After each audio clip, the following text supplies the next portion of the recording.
ביטחונו, את קיומו, את עתידה של מדינת ישראל. Netanyahu İranı sərt cavabla hədələdi. İsrail heç vaxt indiki qədər güclü olmayıb və istənilən təhlükəyə qarşı hazırdır.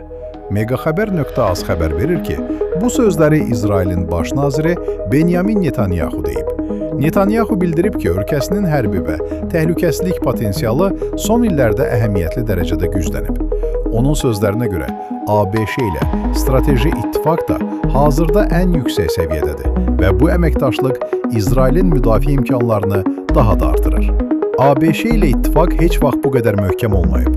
Biz istənilən senariyə hazırıq, deyə baş naziri vurğulayıb. O əlavə edib ki, əgər İran tərəfindən İsrailə qarşı hər hansı hücum həyata keçirilərsə, Təl-Əviv çox sərt və qarşı tərəfin təsəvvür etmədiyi miqyasla cavab verəcək. Qeyd edək ki, Netanyahu bu açıqlamanı regionda artan gərginlik fonunda səsləndirib.